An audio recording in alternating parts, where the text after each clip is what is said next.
TGPSC group 2కి సంబంధించి quick revision classes అనేవి జరగడం జరుగుతుంది. సో ఇందులో మెటీరియల్, టెస్ట్ సిరీస్ వీటితో పాటుగానే 5000 ప్లస్ ఎంసీక్యూస్ అండ్ పాయింటర్స్ని అందించడం జరుగుతుంది.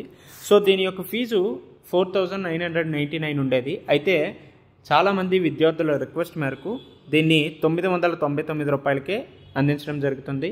సో ఈ కోర్స్ అంతా కూడా ఆన్లైన్లోనే అందించడం జరుగుతుంది. ఇఫ్ ఇన్ కేస్ ఎవరికైనా దీని రిలేటెడ్ క్వరీస్ ఉంటే 9133517733కి కాల్ చేసి తెలుసుకోండి.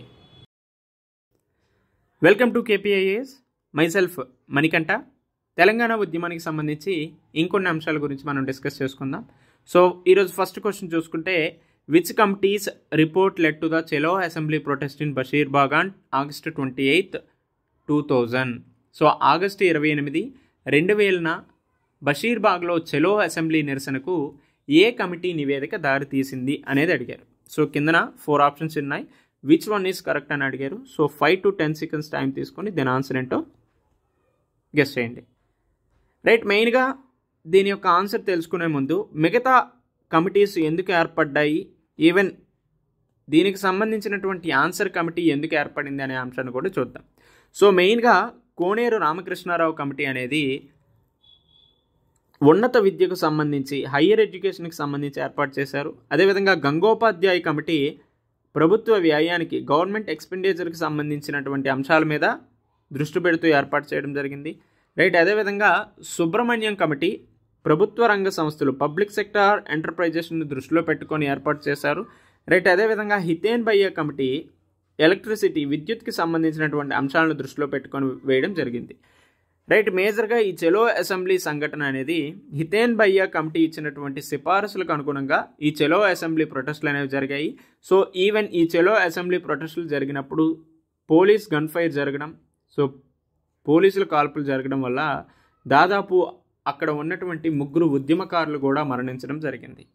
రైట్, ఈ విధంగా ఈ కమిటీలు ఎందుకు ఏర్పడ్డాయి, అది ఏ కాలంలో ఏర్పాటు చేశారు అనే అంశాల గురించి కూడా మనం చదువుకోవాలి. రైట్, నిన్నటి వీడియోలో మనం ఈ సిబిఎన్ గవర్నమెంట్, సో ఎల్పిజి రిఫార్మ్స్ని దృష్టిలో పెట్టుకొని సిబిఎన్ గవర్నమెంట్ తర్వాత వచ్చింది. అయితే కొన్ని అంశాలను దృష్టిలో పెట్టుకొని కొన్ని కమిటీలను వేశారు. సో ఆ కమిటీలు ఇవి: Koneru Ramakrishna Rao committee, Gangopadhyay committee, Subrahmanyam committee, Hiten Bhaiya committee. So ఈ కమిటీలు మేజర్గా ఏరియా ఆఫ్ ఫోకస్ ఏంటి అనే అంశాన్ని కూడా దృష్టిలో పెట్టుకోండి. ఓకేనా? సో తర్వాత ప్రశ్న చూసుకుంటే, which of the following government orders was issued by the NTR government to send back non-locals appointed for the Telugu Ganga project in Rayalaseema. So రాయలసీమలో తెలుగు గంగా ప్రాజెక్టు కోసం నియమితులైన స్థానికేతరులను వెనక్కి పంపడానికి ఎన్టీఆర్ ప్రభుత్వం ఏ జీవోను జారీ చేసింది? సో ఇక్కడ మెయిన్గా ఏ అంశం గురించి అడిగాడు కూడా గుర్తుపెట్టుకోండి. తెలుగు గంగా ప్రాజెక్టుకి సంబంధించినటువంటి అంశాలు అడిగారు. సో దీనికి సంబంధించి జీవో 564ని తీసుకురావడం జరిగింది.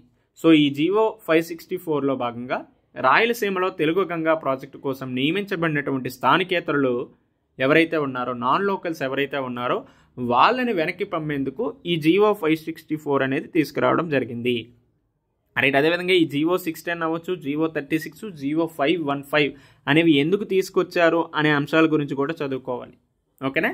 ఎవరి కాలంలో తీసుకొచ్చారని అడగచ్చు, ఎందుకు తీసుకొచ్చారు అనేది కూడా అడగడానికి స్కోప్ ఉంటుంది. కాబట్టి ఆ అంశాలన్నింటినీ కూడా హోలిస్టిక్గా చదువుకోవడానికి ప్రయత్నించండి. సో ఎప్పుడైనా మల్టీ డైమెన్షనల్గా చదివినప్పుడే ప్రశ్న ఏ విధంగా అడిగినా మనం ఈజీగా సమాధానం చేయొచ్చు. రైట్, తర్వాత క్వశ్చన్ చూసుకుంటే, match the following news papers with their year of establishment. So year of establishment అదేవిధంగా న్యూస్ పేపర్స్ ఇచ్చారు.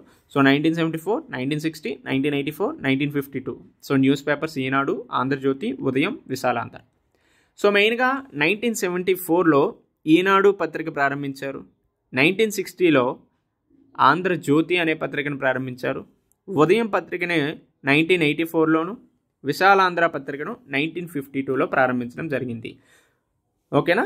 సో ఈ విధంగా చూసుకుంటే సరైనటువంటి సమాధానం ఏది? 1A, 2B, 3C, 4D. So correct answer is C అనేది సరైనటువంటి సమాధానం అవుతుంది. సో ఏ ఇయర్లో ఎస్టాబ్లిష్మెంట్ చేశారు అనేది కూడా ఇంపార్టెంట్. సో ఈ అంశాలను గుర్తుపెట్టుకోండి. సో ఈనాడు పత్రికను ప్రారంభించి 50 సంవత్సరాలు కూడా కంప్లీట్ అయ్యింది సో ఈ ఇయర్తో. రైట్, తర్వాత క్వశ్చన్ చూసుకుంటే, Telangana information centre published A book title perspective of Telangana to address the discrimination shown to Telangana in the fields of power and irrigation. Reason is no other book was published after the 1969 by the College Teachers Association on the injustice done to Telangana until the Information Center's publication. So సరైనటువంటి సమాధానం ఏంటని అడిగారు. So అసెస్ని చూసుకుంటే విద్యుత్తు నీటిపారుదల రంగాల్లో తెలంగాణ పట్ల చూపుతున్న వివక్షను ప్రస్తావించేందుకు తెలంగాణ సమాచార కేంద్రం, సో తెలంగాణ ఇన్ఫర్మేషన్ సెంటర్ ఏదైతే ఉందో అది తెలంగాణ దృక్పథం అనే పుస్తకాన్ని ప్రచురించడం జరిగింది. సో ప్రాస్పెక్టివ్ ఆఫ్ తెలంగాణ అనే పుస్తకాన్ని ప్రచురించడం జరిగింది. సో దానికి సంబంధించి కారణం రీజన్ ఏమి ఇచ్చారంటే తెలంగాణకు జరిగిన అన్యాయాలపై 1969లో కాలేజీ అధ్యాపకుల సంఘం రాసిన పుస్తకం తర్వాత సమాచార కేంద్ర ప్రచురణ వరకు మరో పుస్తకం వెలువడలేదు అనేసి అడిగారు. సో ఈ విధంగా చూసుకుంటే రెండు కూడా సరైనటువంటి సమాధానాలే. At the same time R is the correct explanation of A అనేది కూడా సమంజసమైన అంశమే. సో ఈ విధంగా చూసుకుంటే ఈ అన్యాయాలను పరిష్కరించి ఇతర పుస్తకాలు లేకపోవడం వల్ల తెలంగాణ దృక్పథం ప్రచురణకు ప్రేరణ లభించింది. సో మేజర్గా ప్రాస్పెక్టివ్ ఆఫ్ తెలంగాణ అనేది ఎందుకు అంత ప్రేరణ తీసుకొచ్చిందంటే బికాస్ ఆఫ్ ఏ పుస్తకాలు ఆ టైంలో రాకపోవడం వల్ల అంత ఇది రావడం జరిగింది. సో తద్వారా సాహిత్యంలో విమర్శనాత్మక అంతరాన్ని పూరించడం జరిగింది. సో ఈ విధంగా ప్రాస్పెక్టివ్ ఆఫ్ తెలంగాణ దృక్పథం యొక్క ప్రేరణ ఏ విధంగా ఉంది అనేది కూడా మనకు తెలుస్తుంది. రైట్, ఈ విధంగా చూసుకుంటే మిగతా తెలంగాణ ఇన్ఫర్మేషన్ సెంటర్ అనేది ఎప్పుడు ఎస్టాబ్లిష్ చేశారు అనేది కూడా అడగడానికి స్కోప్ ఉంది. కాబట్టి ఇఫ్ ఇన్ కేస్ ఎవరికైనా తెలిస్తే దీనికి కామెంట్ చేయండి. సో మెయిన్గా ప్రాస్పెక్టివ్ ఆఫ్ తెలంగాణ అనే పుస్తకం ఎందుకు ప్రచురించడం జరిగింది అనేది కూడా అడగడానికి స్కోప్ ఉంటుంది. సో మెయిన్గా ఎందుకు తీసుకొచ్చారంటే పవర్ అండ్ ఇరిగేషన్ సెక్టార్కి సంబంధించి ఏవైతే డిస్క్రిమినేషన్స్ జరుగుతున్నాయో వాటిని పైకి తీసుకురావాలి, వాటిని దృష్టిలో పెట్టుకొని వీటిని తీసుకురావడం జరిగింది. రైట్, తర్వాత క్వశ్చన్ చూసుకుంటే consider the following statements about T L S O. So టీఎల్ఎస్ఓకి సంబంధించి క్రింది ప్రకటనలు పరిగణించండి అన్నారు. సో ఇందులో ఏది సరైనటువంటిది కరెక్ట్ స్టేట్మెంట్ అని అడిగారు. So it protested against the movie మొండి మొగుడు పెంకి పెళ్ళాం for depicting Telangana culture and women in a negative light. Option 2, it demanded the GO number 646 of 1979 should govern PG admissions in Osmania University. Option 3, it was involved in organizing a rally decreeing the formation of Andhra Pradesh. So మొండి మొగుడు పెంకి పెళ్ళాం cinema Telangana సంస్కృతిని, మహిళలను నెగిటివ్గా చూపించడాన్ని నిరసించింది. Option 2 చూసుకుంటే ఉస్మానియా యూనివర్సిటీలో PG అడ్మిషన్లు 1979 GO number 646 ప్రకారం నిర్వహించాలని డిమాండ్ చేశారు. ఆప్షన్ 3, ఆంధ్రప్రదేశ్ ఏర్పాటును నిరసిస్తూ ర్యాలీ నిర్వహించడంలో పాల్గొనడం జరిగింది. సో సరైనటువంటి సమాధానం చూసుకుంటే ఏదే అని అడిగారు. సో సరైనటువంటి సమాధానం అన్నీ కూడా సరైనటువంటి సమాధానమే. సో మెయిన్గా ఈ టీఎల్ఎస్ఓ నిజానికి 1992లో ఈ మొండిమొకుడు పెంకి పెళ్ళాం సినిమాపై నిరసన వ్యక్తం చేయడం జరిగింది. సో ఈ చిత్రం అంతా కూడా అటు తెలంగాణ కల్చర్ని, తెలంగాణలో ఉన్నటువంటి మహిళలకి ప్రతికూలంగా చిత్రీకరిస్తుందని చెప్పడం జరిగింది. సో ఈ విధంగా తెలంగాణలో కల్చరల్ రివైవలిజం మళ్ళీ రావడానికి ప్రధానమైనటువంటి కారణంగా టీఎల్ఎస్ఓని కూడా మనం చూసుకోవచ్చు. సో సాంస్కృతిక పునరుజ్జీవనం గురించి చదివేటప్పుడు ఈ అంశాల గురించి కూడా చదవచ్చు. ఎందుకు సాంస్కృతిక పునరుజ్జీవనం ఏర్పడుతుంది? ఎక్కడైతే కల్చర్ని తొక్కిపెడతారో, సంస్కృతిని ఎక్కడైతే అపహాస్యం చేస్తారో అక్కడ ఖచ్చితంగా సాంస్కృతిక పునరుజ్జీవనం మళ్ళీ ఉత్తేజమవుతుంది. సో ఈ విధంగా అటు సినిమా రంగంలో కావచ్చు, సాహిత్య రంగంలో కావచ్చు, మిగతా అన్ని రంగాల్లో కూడా తెలంగాణ సంస్కృతిని ఘోరంగా అవమానించడం వల్ల సాంస్కృతిక పునరుజ్జీవనం రావడం జరిగింది. At the same time Telangana ఉద్యమంలో కూడా ఈ సాహిత్యము, తెలంగాణ సంస్కృతి అనేది ముఖ్య భూమిక పోషించింది.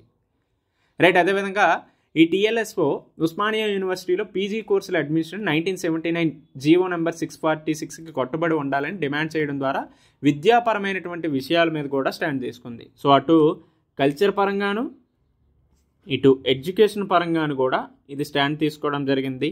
అట్ ది సేమ్ టైం ప్రత్యేక తెలంగాణ రాష్ట్రం గురించి కూడా రాజకీయ ఉద్యమాల్లో కూడా ఈ టీఎల్ఎస్ఓ అనేది ముఖ్యంగా పాల్గొనడం జరిగింది. సో ఈ విధంగా అటు కల్చరల్ పరంగా, ఎడ్యుకేషన్ పరంగా, పొలిటికల్ మూమెంట్స్లో కూడా టీఎల్ఎస్ఓ అనేది ముఖ్య భూమిక పోషించింది అనేది మనకు అర్థమవుతుంది. సో ఈ విధంగా 1, 2, 3 అనేది సరైనటువంటి సమాధానం. రైట్, తర్వాత క్వశ్చన్ చూసుకుంటే who was the speaker that advised Pranay Bhaskar to use the term backward area instead of Telangana. So Telangana అనే పదానికి బదులుగా వెనుకబడిన ప్రాంతం అనే పదాన్ని ఉపయోగించమని ప్రణయ్ భాస్కర్కి సలహా ఇచ్చిన స్పీకర్ ఎవరు? So option A Tammineni Sitaram, Yanamala Ramakrishnudu, option C D Sripadarao, option D Nissankararao Venkataratnam. So సరైనటువంటి సమాధానం యనమల రామకృష్ణుడు. సో తెలంగాణ అనే పదానికి బదులు వెనుకబడిన ప్రాంతం అని ప్రణయ్ భాస్కర్కి సూచించినటువంటి స్పీకర్ ఎవరంటే యనమల రామకృష్ణుడు. ప్రణయ్ భాస్కర్ అసెంబ్లీలో తెలంగాణ సమస్యలను లేవనెత్తినప్పుడు ఈ ఘటన అనేది జరిగింది. సో ఈ విధంగా తెలంగాణ అనే పదం కూడా పలకడానికి ఆంధ్ర ప్రాంత నాయకులు ఉండటం వల్ల ఖచ్చితంగా తెలంగాణ ఉద్యమం ఏర్పడాలి, మనకు ప్రత్యేకంగా తెలంగాణ రాష్ట్రం ఉంటేనే మన యొక్క సంస్కృతి అవ్వచ్చు, మన యొక్క రాజకీయ హక్కులు, మన యొక్క అభివృద్ధి, మన ఇరిగేషన్, మన పవర్ సెక్టర్ అన్నీ డెవలప్ అవుతాయి. తద్వారా మన వ్యవసాయ రంగం కూడా అభివృద్ధి చెందుతుంది, మన యొక్క జీవన స్థితిగతులు కూడా మెరుగుపడతాయి అనే ఉద్దేశంతోనే తెలంగాణ ఉద్యమం రావడం జరిగింది.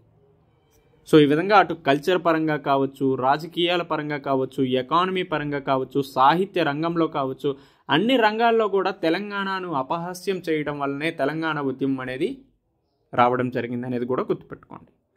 రైట్, నెక్స్ట్ క్వశ్చన్ చూసుకుంటే who presided over the first Telangana convention in Warangal.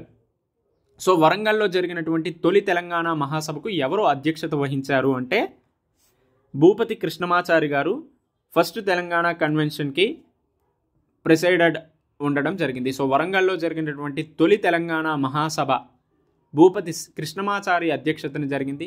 So ఇది ప్రత్యేక తెలంగాణ రాష్ట్ర సాధన కోసం జరుగుతున్నటువంటి రెండో దశ పోరాటంలో ఈ ఘటన కీలక మలుపు జరిగింది. సో మెయిన్గా రెండో దశ అంటే 1971 నుంచి 1990 మధ్య దశలో ఈ ఫస్ట్ తెలంగాణ కన్వెన్షన్ అనేది వరంగల్లో ఏర్పడింది. సో దీనికి ఎవరు అధ్యక్షత వహించారంటే భూపతి కృష్ణమాచారి గారు అధ్యక్షత వహించడం జరిగింది. రైట్, ఇది ఊహించిన దానికంటే చాలా పెద్ద సంఖ్యలో హాజరైంది. సో ఈ కారణానికి విస్తృత మద్దతును కూడా ప్రదర్శించింది. సో సెకండ్ ఫేజ్లో తెలంగాణ ఉద్యమం మేజర్గా హైలైట్ అవ్వడానికి ఈ ఫస్ట్ తెలంగాణ కన్వెన్షన్ కూడా ఒక రీజన్గా చెప్పుకోవచ్చు. రైట్, తర్వాత క్వశ్చన్ చూసుకుంటే అసెర్షన్ రీజన్ ఇచ్చారు. సో అసెర్షన్ తెలంగాణ మహాసభ, తెలంగాణ ప్రగతి వేదిక were formed as alternatives to the Telangana Movement Committee. Reason, slogans like Dalita Bahujana Telangana and Prajaswamika Telangana led to the formation of these alternative institutions. So మెయిన్గా తెలంగాణ ఉద్యమ కమిటీకి ప్రత్యామ్నాయంగా తెలంగాణ మహాసభ, తెలంగాణ ప్రగతి వేదిక ఏర్పాటయ్యాయి. దానికి కారణం తెలంగాణ దళిత బహుజన తెలంగాణ, ప్రజాస్వామిక తెలంగాణ వంటి నినాదాలు ఈ ప్రత్యామ్నాయ సంస్థల ఏర్పాటుకు దారితీశాయి అని అడిగారు. So which one is correct అన్నాడు.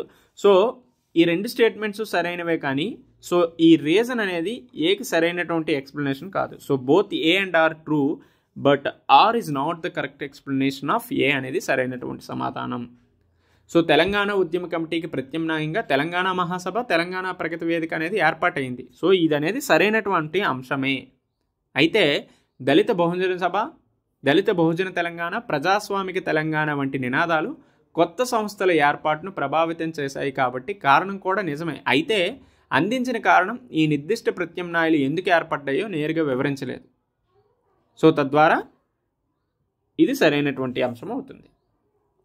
రైట్, తర్వాత క్వశ్చన్ చూసుకుంటే arrange the following organisations in chronological order of their founding years. So organisations ఇచ్చారు. సో వాటి యొక్క ఫౌండింగ్ ఇయర్స్ అనేవి గుర్తుపెట్టుకుంటూనే వాటి యొక్క క్రోనాలజికల్ ఆర్డర్ కూడా గుర్తుపెట్టుకోవాలి. So Telangana legislative forum, Telangana development forum, Telangana Janasabha, Telangana Praja Samithi and Telangana party. So select the correct answer using the code given below. So కింద codes ఇచ్చారు, ఒక 10 seconds టైం తీసుకొని దీని ఆన్సర్ ఏంటో తెలుసుకోండి. సో ఆర్ఎల్స్ పాస్ చేసైనా దీని ఆన్సర్ ఏంటో గెస్ చేయండి. సో మేజర్గా తెలంగాణ లెజిస్లేటివ్ ఫామ్ అనేది ఎప్పుడు ఏర్పాటైంది? 1990లో ఏర్పాటు అవ్వడం జరిగింది. రైట్, అదేవిధంగా తెలంగాణ పార్టీ అనేది 1984లో ఏర్పడింది. తెలంగాణ డెవలప్మెంట్ ఫామ్ అనేది 1983లో ఫామ్ అయింది. తెలంగాణ జనసభ అనేది 1985లో ఫామ్ అయింది. తెలంగాణ ప్రజా సమితి 1987లో ఫామ్ అయింది.